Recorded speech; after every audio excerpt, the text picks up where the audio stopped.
Outro Lado da Notícia, com Heitor de Paula.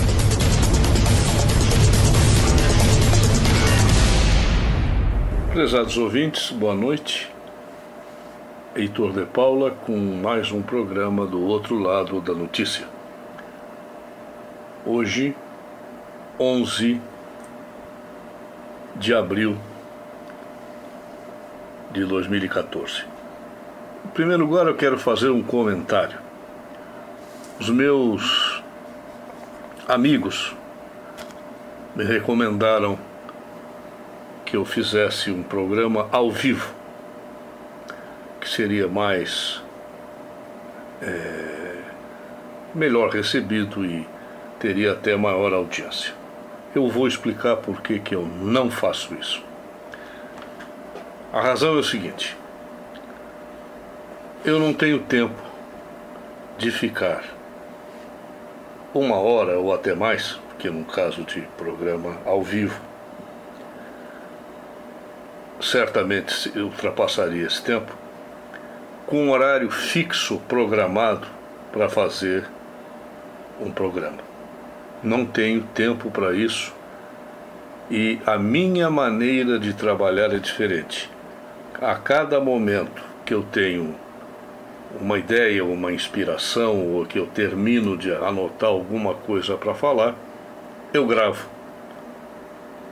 Às vezes gravo em 2 partes, às vezes em 3, às vezes em 4, e dou trabalho para os editores para editarem, cortarem, etc. Esta é a minha maneira de trabalhar. Eu não vou mudar, porque é assim que eu consigo fazer as coisas bem feitas. A hora que eu tenho uma ideia e que estou à disposição para fazer isso, eu faço. Não posso marcar um horário, por exemplo, esse horário aqui de sexta-feira, de 21 às 22 horas, para ficar ao vivo falando. Então, eu prefiro e vou continuar fazendo assim, da maneira com que eu tenho feito. O programa vai sendo gravado aos poucos, às vezes 2 vezes, outras vezes 3, enfim. Essa é um aviso que eu pretendia dar já há algum tempo, que há muitas pessoas que reclamam. Então, aqui fica a minha opinião e continuará sendo assim. Há uma outra razão também. Eu não sou bom de debate. Não sou modesto, e isso não é fruto de falsa modéstia. Não sou mesmo. Eu, depois de um debate, eu quase não consigo dormir à noite pensando no que é que eu teria que ter dito e não disse. Então, não dá. Eu prefiro falar assim. Bom, no programa passado, ao falar do decreto do Nicolás Podrido, da Venezuela, a respeito de aluguéis, eu disse que tinha havido um decreto semelhante ou parecido do João Goulart, assinado no dia 13 de março de 1964. Na realidade foi no dia 14. No dia 13 foi outro também extremamente importante, que foi o da Supra e da Reforma Agrária. A Supra era exatamente Superintendência para a Reforma Agrária, do governo João Goulart. Tão logo o programa foi ao ar, os meus amigos da Rádio Vox puseram em campo, o Abade conseguiu esse da Supra, e depois a Graça Salgueiro conseguiu dos aluguéis, de modo que eu não tive o trabalho que deveria ter tido para encontrá-los. Vamos começar dos aluguéis, que é o que eu tinha falado. O decreto é o número 53.702, de 14 de março de 64. Artigo 1º. Ficam tabelados os aluguéis de imóveis e respectivos mobiliário móveis, vejam bem, em todo o território nacional, que se acham atualmente desocupados ou que vierem a vagar, de acordo com os seguintes itens. 1. Aluguel de um quarto até 1/5 do salário mínimo local. Aluguel de habitação de quarto e cozinha ou kitnet até 2/5 do salário mínimo local. Sala, quarto, cozinha, kitnet até 3/5. Sala, quarto, cozinha, dependências de empregada até 4/5. Sala 2 quartos com serviço de empregados até 1 salário mínimo local. Sala 3 quartos com serviços de empregado até 1,5 salário mínimo local. Aluguel de mobiliário completo até 20% do valor do aluguel mensal do apartamento. Parágrafo 1º. Cada peça a mais das contempladas no presente tabelamento autorizará o aumento de 1/5 do salário mínimo local. Parágrafo 2º. Os valores acima expressos serão reduzidos em 20% nas zonas suburbanas. Parágrafo 3º. Compreende-se como quarto ou sala para o efeito do presente tabelamento a dependência predial que tiver um mínimo de 2,80 m por 3,50 m.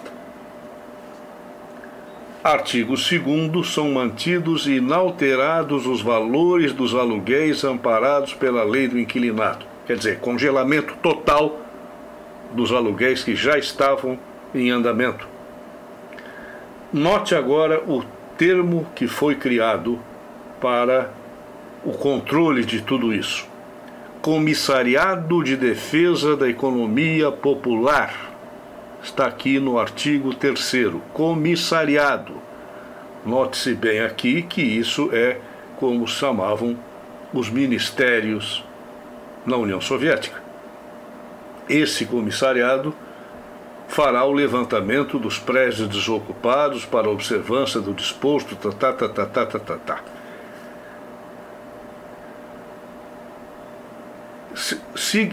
será considerado contravenção penal ter prédio vazio por mais de 30 dias, havendo pretendente que ofereça como garantia de locação importância correspondente a 3 meses de aluguel.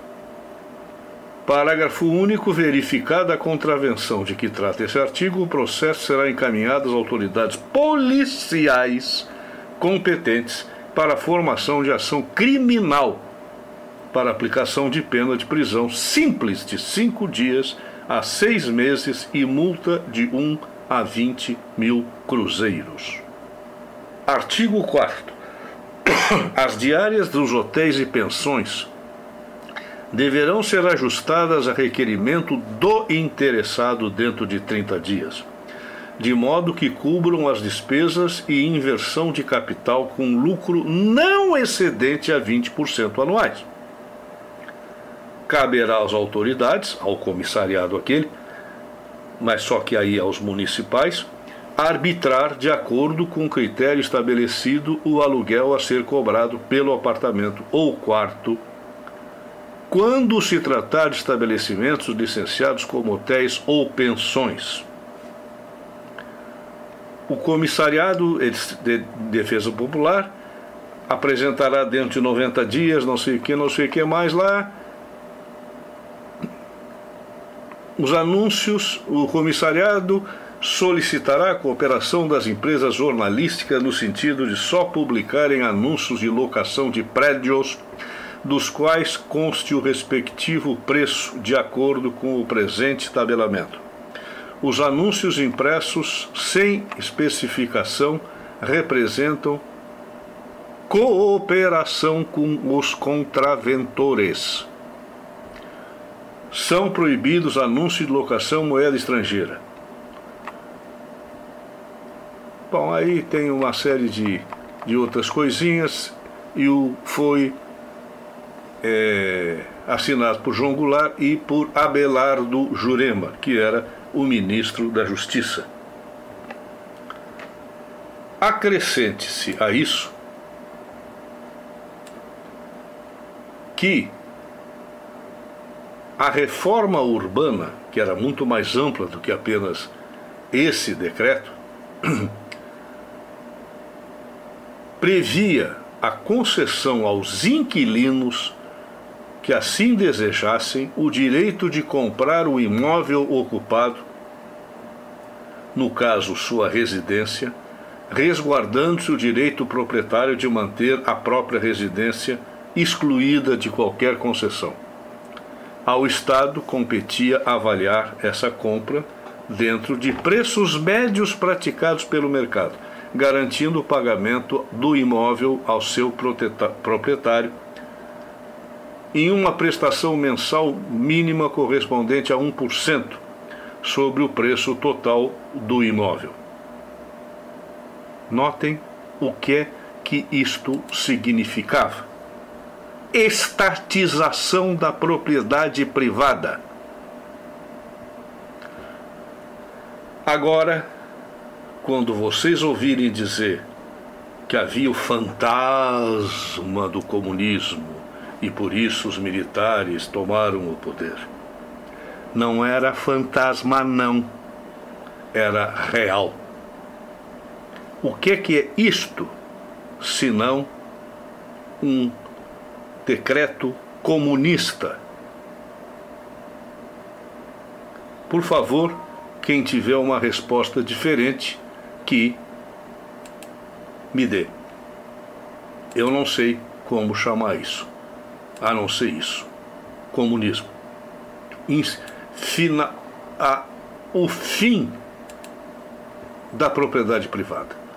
O fim da propriedade privada dos imóveis urbanos e suburbanos. Mas tem mais, porque no dia 13 de março, que eu dei como a data deste decreto, foi assinado um outro, o número 53.700, que ficou conhecido como Decreto da Supra. No preâmbulo diz: declara de interesse social para fins de desapropriação as áreas rurais que ladeiam os eixos rodoviários federais, os leitos das ferrovias nacionais e as terras beneficiadas ou recuperadas por investimentos exclusivos da União em obras de irrigação, drenagem e açudagem, atualmente inexploradas ou exploradas contrariamente à função social da propriedade, o que indica não ter lucro, e dá outras providências. O presidente da República então decreta: artigo 1º, ficam declaradas de interesse social as áreas rurais compreendidas num raio de 10 quilômetros dos eixos das rodovias e ferrovias federais. 10 quilômetros para cada lado.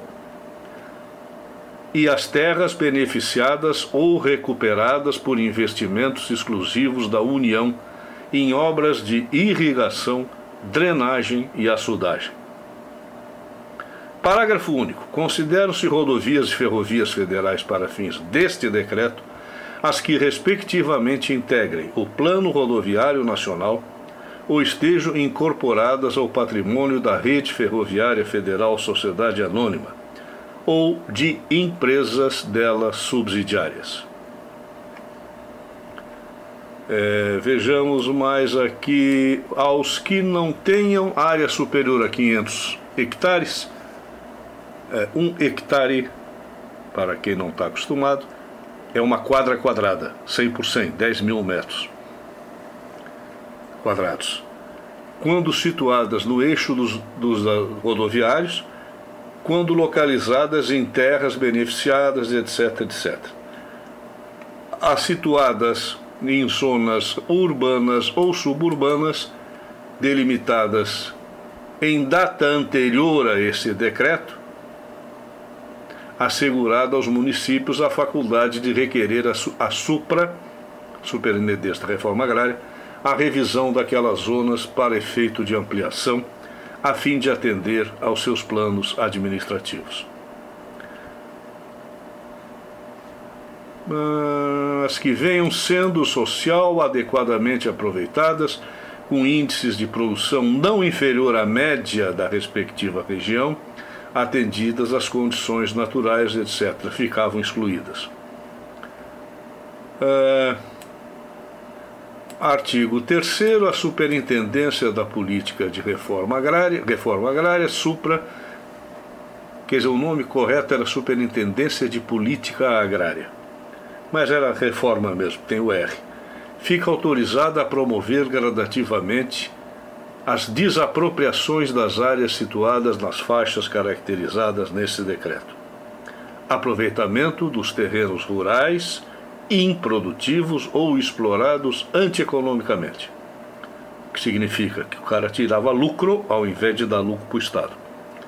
Fixação de trabalhadores rurais, instalação das culturas nas áreas de exploração da Supra, etc, etc, etc. Assim, o preço de venda dos lotes, depois de recortados pela Supra, será fixado pelo Estado, levando-se em conta tão somente o custo da desapropriação e as despesas resultantes da execução do plano ou projeto aprovado para a área, e será pago em 20 prestações iguais e anuais. Os atuais ocupantes, artigo 4º, de terrenos rurais serão cadastrados com a indicação das áreas em cuja posse se encontrem e da natureza de suas atividades, a fim de que a Supra, coordenada com o Serviço de Patrimônio da União, do Ministério da Fazenda, providencie a regularização das respectivas situações. Bom, eu acho que isso já basta para mostrar para vocês que vocês procurem esses decretos e cada pessoa que disser, viu o fantasma do comunismo, você diz, olha aqui, não, isso aqui não é fantasma não. Isso foi decretado, foi assinado, este aqui foi assinado pelo presidente João Goulart e por outros que eu não, no momento eu não me lembro bem quais as funções, com exceção de Ney Galvão, que era ministro da Fazenda. Oswaldo Lima Filho, Silvio Borges de Souza Mota, Jair Ribeiro, Expedito Machado e Anísio Botelho, além de Ney Galvão, que é o único que eu me lembro do nome agora, do cargo agora que ele ocupava.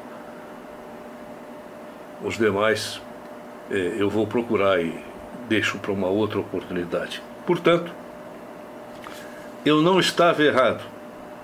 O companheiro Maduro, agora eu vou dizer o nome dele, e não Podre, que eu acho que ele é, não está inovando. Basta pegar os decretos do João Goulart, que felizmente foram todos eles engavetados, destruídos em 31 de março.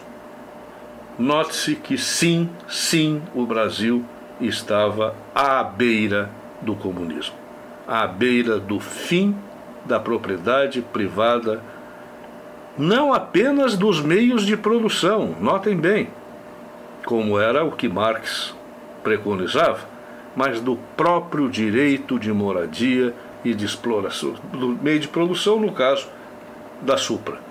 Mas moradia não é meio de produção, né? Ao menos meio de produção, talvez de filhos, mas não era meio de produção no sentido capitalista do termo, e sim genético.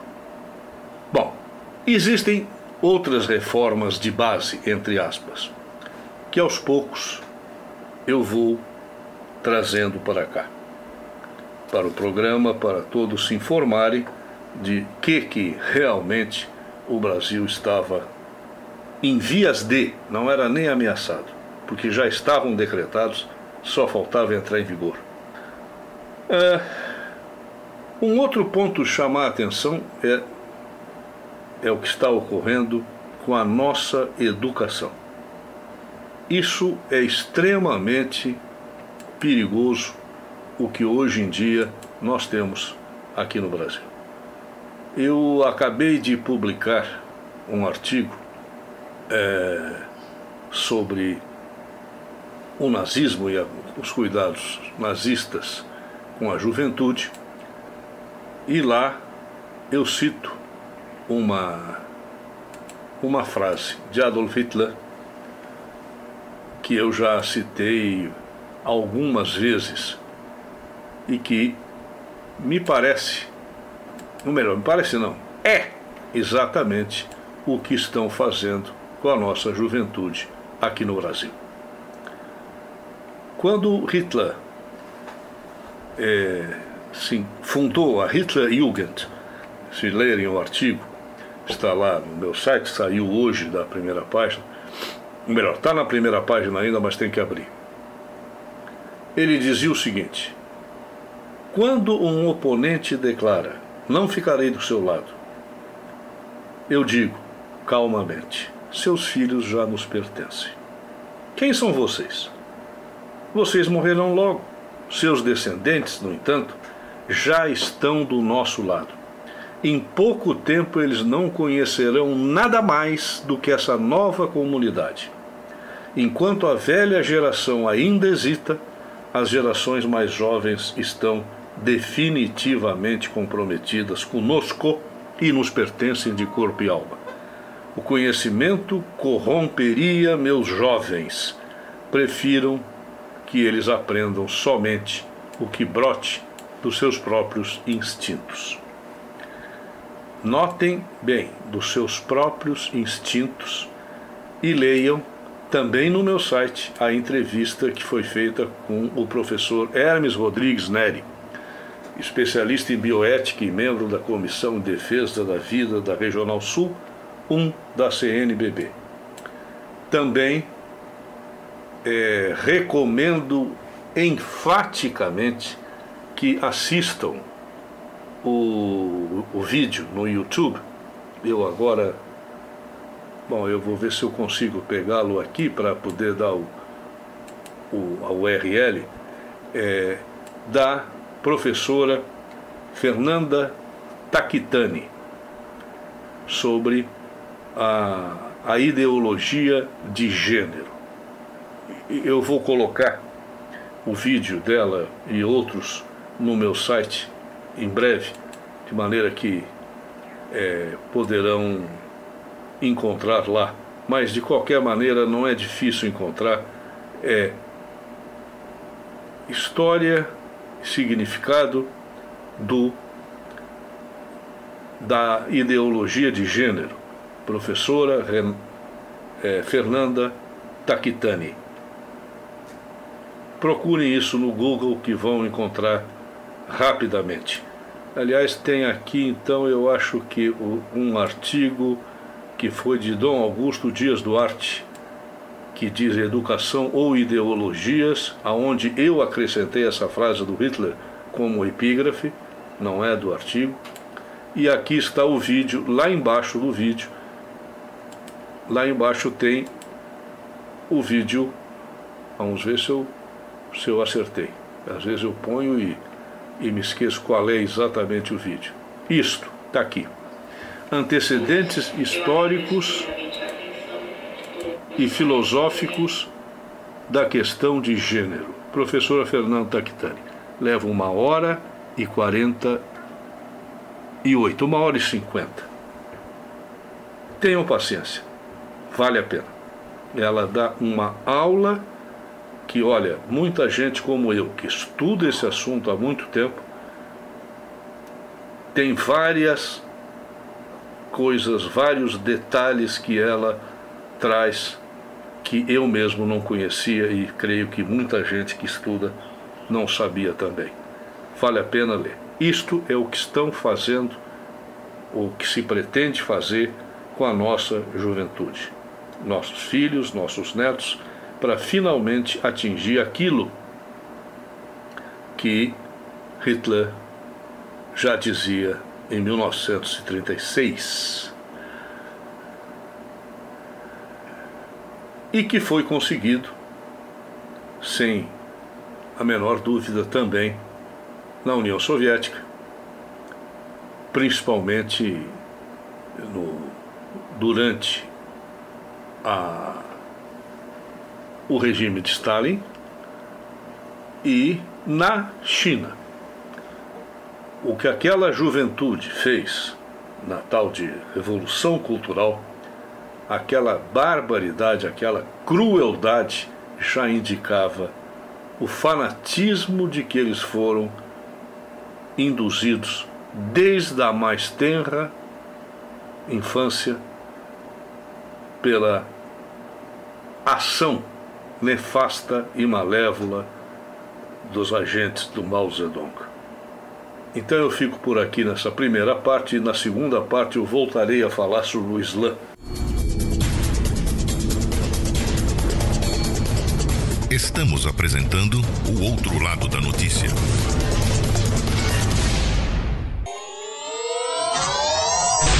Tratamento de choque, com Paulo Eduardo Martins.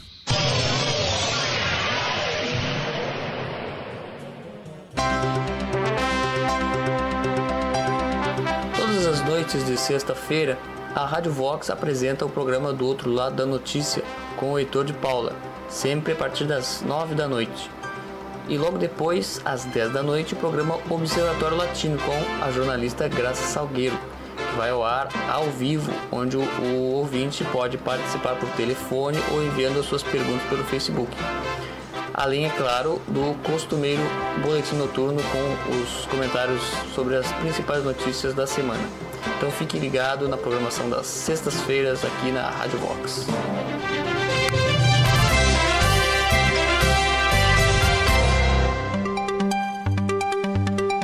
Acesse vídeos, notícias, artigos de opinião e a toda a programação no site www.radiovox.org.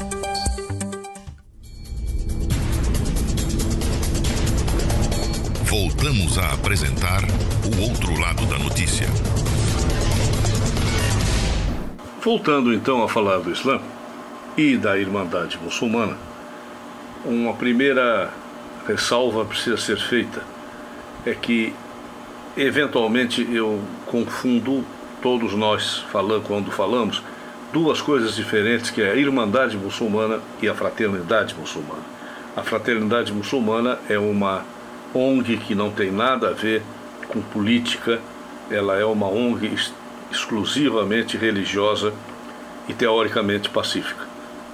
Aquilo que nós estamos falando é a Irmandade Muçulmana, que é a organização, então, a qual eu me referi como fundada por Hassan al-Banna, que, aliás, eu não disse na ocasião, mas era um profundo admirador de Adolf Hitler e dos nazistas. Então, ao abordar o Islã, é preciso expurgar da nossa cabeça uma ideia que se tornou bastante difundida depois do livro Orientalism, que está traduzido pela Companhia das Letras, Orientalismo, de Edward Said. Edward Said era egípcio, se passou por palestino, era egípcio rico, passou-se por palestino pobre, nascido e criado nos campos de refugiados. Tudo isso é mentira. Isso tem um artigo no meu site, que foi escrito por mim, baseado em várias informações que vieram dos Estados Unidos, da Europa, e que mostra exatamente as mentiras de Edward Said. E esse livro criou uma ideia que foi o básico que ele quis divulgar. Foi o seguinte: o Islã é uma religião, a religião mais pacífica de quantas existiram. No entanto, todo o terrorismo e as guerras que o Islã provoca são causados pelo Ocidente, por uma atitude hostil e destrutiva do Ocidente, seja no nível filosófico, no nível religioso, seja no nível militar. Então ele criou essa ideia que se trasluz pelo seguinte: por que eles nos odeiam? O que é que nós fizemos? Esqueçam essa segunda parte, essa segunda pergunta. Nós não fizemos nada. O Ocidente nunca, quer dizer, não quer dizer que nunca tenha feito, vamos dizer, as cruzadas. Mas o problema é que as cruzadas eram contra a dominação turca dos lugares sagrados do cristianismo. Então,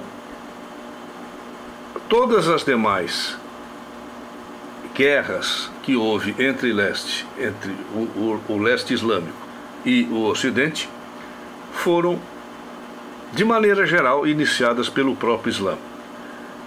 Também é preciso fazer um parênteses rapidinho, que depois disso melhor está estudado, pela atitude da Inglaterra e da França depois da Primeira Guerra Mundial, que dominaram o Oriente Médio, partiram aquilo em pedacinhos absolutamente artificiais. Agora, por quê? Porque o Islã, na época representado pelo Império Otomano, foi uma das potências que moveu a guerra contra o Ocidente, contra os aliados ocidentais. Agora, essa ideia, então, ela está hoje quase que dominante no Partido Democrata Americano. E principalmente na atual administração Obama. O que é que nós fizemos? Então vamos ser bonzinhos que os muçulmanos vão parar de nos atacar. Isto é falso. Não é verdade. Isto é a mais absoluta mentira que já foi pregada no Ocidente a respeito dos nossos irmãos árabes. Uma coisa é árabe, uma outra coisa é Islã. Não necessariamente uma coisa tem a ver com a outra. O que acontece é que o Islã nasceu na Península Arábica e até hoje considera-se que o Corão, o único Corão, é o que é escrito em árabe. É heresia e pecado mortal traduzir o Corão. No entanto, como tudo no mundo, existem exceções. E as exceções foram as traduções para o Farsi, que é a língua do Irã, para o turco, no tempo em que o Império Otomano dominava todo o Islã, e mais recentemente para o Urdu, que é a língua falada no Paquistão. E certamente, mas isso eu não tenho informações precisas, se é oficial ou se é considerada heresia, para a Indonésia, que é o maior país islâmico do mundo. A maior população islâmica dentro de uma única região geográfica, um país, é a Indonésia. A primeira expansão do Islã ocorreu logo após a morte de Maomé. O Islã espalhou-se como um rastilho de pólvora por todo o Oriente Médio, pelo norte da África, invadiu a Europa e só foi parado na planície de Poitiers por Charles Martel. Recuou e permaneceu na Espanha durante alguns séculos. E, posteriormente, o Império Otomano também chegou até as portas de Viena. Hoje em dia nós estamos assistindo e participando de uma nova onda de invasão islâmica no mundo. Essa onda, que é um dos três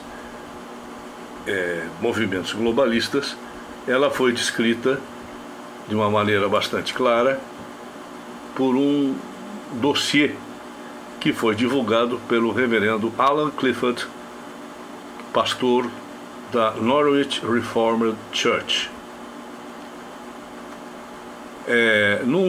Numa parte desse dossiê, ele usa a descrição da invasão islâmica dada pelo professor Peter Hammond no livro Slavery, Terrorism and Islam: The Historical Roots and Contemporary Threat. Diz então Peter Hammond, agora fala Peter Hammond: o Islã não é uma religião nem um culto. Em sua mais completa forma, é um sistema de vida completo, total, 100%. O Islã tem componentes religiosos, legais, políticos, econômicos, sociais e militares. A islamização começa quando há um número suficiente de muçulmanos em algum país para começar a agitar e exigir privilégios religiosos. Só para fazer uma observação, existe um site chamado o Guia do Islã, o novo Guia do Islã, New Muslim Guide, que está no exatamente New Muslim -guide.com, em que fala exatamente isso. E o Islã não é uma religião, ele atinge todos os domínios da vida humana. E aqui tem as informações e o guia para o entendimento.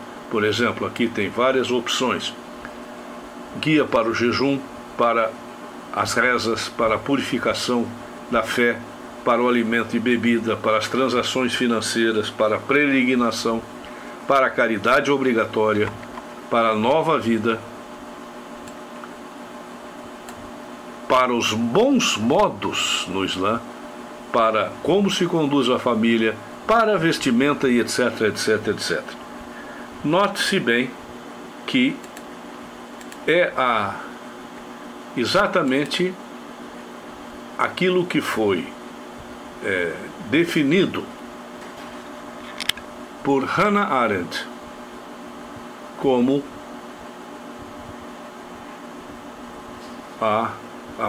o paroxismo totalitário. É a expressão mais completa, cabal e paroxística do totalitarismo que a humanidade jamais viu. O Islã significa submissão e muçulmano é aquele que se submete a Allah, cuja vontade está expressa no Alcorão e nos Hadithim, como eu já falei no programa anterior. O Alcorão é a verdade e a única verdade. Não se admite dissidência ou divergência. Existe por exemplo, o Salman Rushdie, que foi considerado herege, tem uma fatwa. Fatwa é uma sentença de morte que é dada para ser cumprida em toda a Ummah. Se lembrarem do programa passado, é o mundo, que é liberdade. Ele escreveu o livro Versos Satânicos, que são versos que dizem que estavam contidos no Corão e foram retirados. Então ele escreveu sobre esses versos e recebeu essa fatwa. Então há uma frase dele que diz a verdade, eu acho que claramente: liberdade de expressão não vale para nada se não tivermos o direito de blasfemar. Não há liberdade de religião aonde não se possa atacar algum tipo de crença. Isso não significa que esse ataque possa ser feito de maneira a única maneira é por blasfêmia, quer dizer, por falar, porque onde existe liberdade religiosa, essa liberdade atinge também os que não têm religiões, os ateus e etc. Pagãos que sejam, os cultos africanos, etc. Por mais que isso desagrade a gente, é parte da liberdade religiosa. Se tentar começar a censurar, a censura e a censurar e coçar, basta começar. Bom, então vamos ver como funciona o Irã, o Islã. Enquanto a população islâmica permanece em torno ou abaixo de 2% em algum país, eles são vistos como uma minoria amante da paz e não como um perigo para os outros cidadãos. Este era o caso. Esse artigo já tem alguns dos 2 ou 3 anos ou 4. Os Estados Unidos tinha 0,6%, a Austrália 1,5%, o Canadá 1,9%, a Noruega 1,8%, a Itália 1,5%. Entre 2% e 5% da população total, eles começam o proselitismo para as outras minorias étnicas e grupos que não se sentem bem no país onde estão. E frequentemente recrutando nas cadeias e nas gangues de rua. Isso acontece nos países então que estão entre 2% e 3%. Na época eram a Dinamarca, a Alemanha, o Reino Unido, a Espanha e a Tailândia. Todos abaixo de 5% e acima de 2%. De 5% para cima, eles exercem uma influência coordenada em proporção e percentagem à sua população.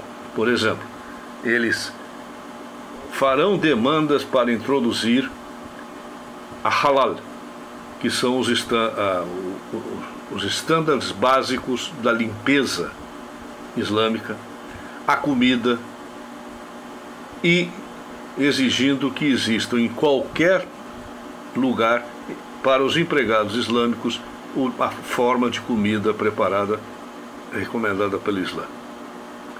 Eles começam a pressionar as cadeias de supermercado para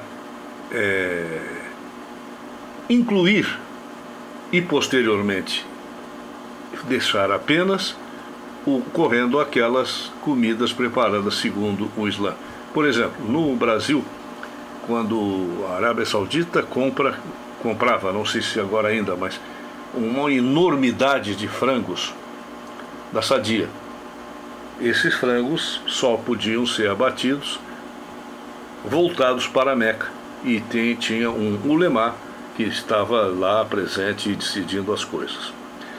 Não há diferença aqui, por exemplo, com os judeus, que também tem a kashrut, que é a preparação, a forma específica de preparação da comida kasher, que também inclui estar voltado para Jerusalém. No entanto, a diferença fundamentalíssima, é que o judaísmo não é uma religião proselitista.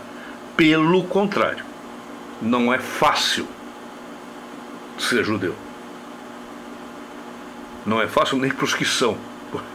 Mas para alguém que não seja, obter uma conversão válida é muito difícil. É extremamente complicado. Então, o Islã já é exatamente o oposto. É uma ideologia, eu diria, não uma religião, extremamente proselitista. Note-se então que uma coisa é você querer manter as tradições religiosas do seu povo dentro do seu povo. Uma outra coisa é querer forçar os demais a fazer aquilo que você exige. Por exemplo, inclusive, não sei se ainda, mas os voos, mesmo que não fossem em direção à Arábia Saudita, mas enquanto estivessem sobrevoando o território saudita, recolhia-se as bebidas alcoólicas. Bom, essa terceira fase, então, já ocorria na França, Filipinas, Suécia, Suíça, Holanda, Trinidad e Tobago. Todos eles com em torno de 5 a 8 a 9% de população muçulmana. Desse ponto em diante, quando eles atingem em torno de 10%, eles começam a impor ao governo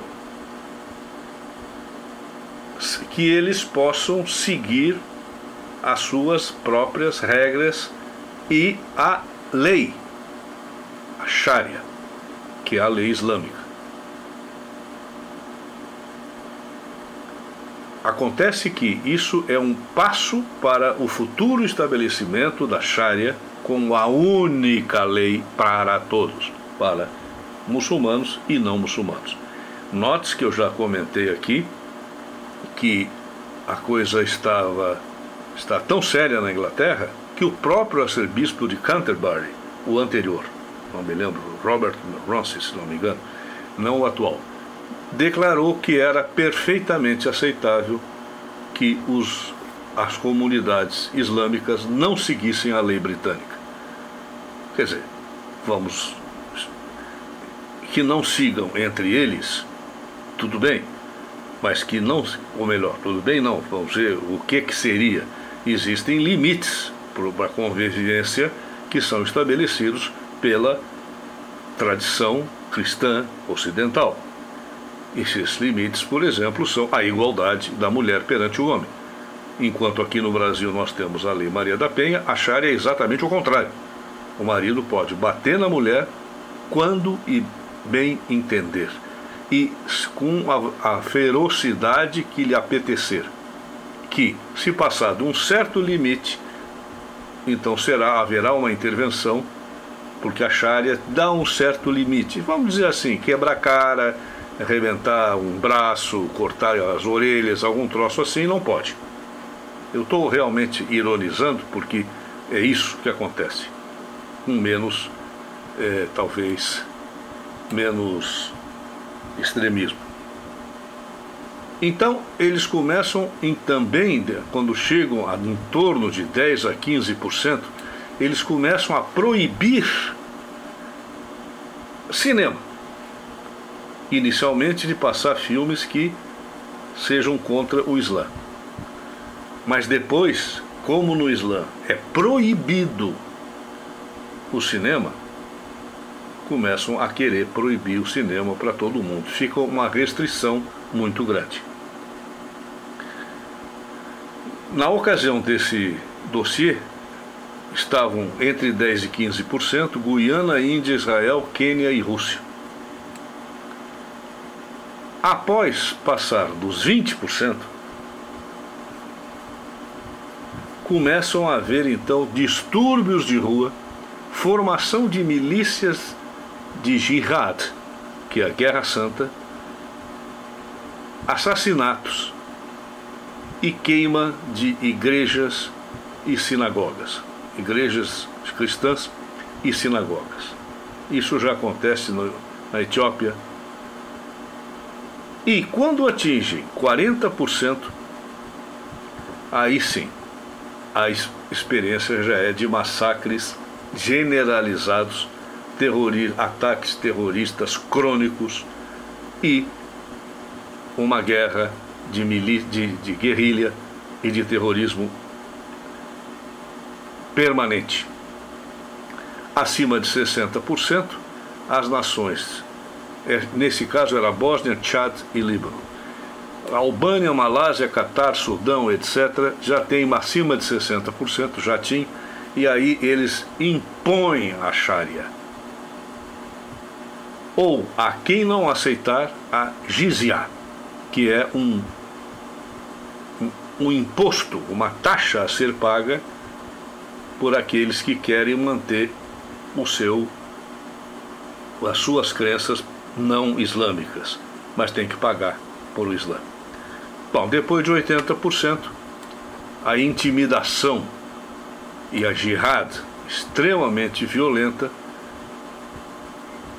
começa a ocorrer de forma não mais esporádica, mas intensificada.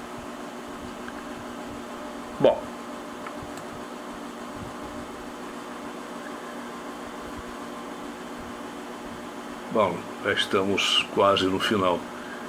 Eu não quero ultrapassar mais o meu horário de 1 hora. Então, nós estamos vendo nisso aqui o que é que acontece, por exemplo, com a Irmandade Muçulmana, estabelecida no Egito. A Irmandade está estabelecida num país de amplíssima, quase 90% maioria muçulmana. Nem todos seguem os preceitos da Irmandade, mas é isso que ela quer, impor a todos os muçulmanos, em primeiro lugar, e depois aos não muçulmanos também. Isso significa que a única maneira de combater foi o que os militares fizeram no Egito. Derruba o governo do presidente da Irmandade Islâmica e começa a prendê-los e condená-los. Já foram condenados mais de 1000 nos últimos julgamentos, e claro que a ONU vai lá botar os panos quentes, dizer, não, isso não pode fazer julgamentos desse tipo, tem que ser um por um, e não sei mais o que. Então, eles se baseiam, inclusive, nesta defesa que o próprio Ocidente faz da destruição do Ocidente. Eu teria, no momento, muito mais coisa a falar, mas eu creio que eu vou ter que ficar por aqui, porque o nosso tempo já está esgotado. Eu vou ver se eu começo a próxima vez pela objetivo estratégico global, geral, da Irmandade Muçulmana para os Estados Unidos da América. Isso, para quem quiser já se adiantar, está no site discoverthenetworks.org. Bom, aí tem que procurar Irmandade Muçulmana lá dentro e ver onde está. E, bom, de qualquer maneira, se quiserem adiantar, se não, para o próximo programa eu vou abordar esse aspecto e outros aspectos do Islã e do terrorismo. Fico por aqui, desejando uma boa noite e uma boa Semana Santa a todos os ouvintes. Obrigado. O outro lado da notícia, com Heitor de Paula.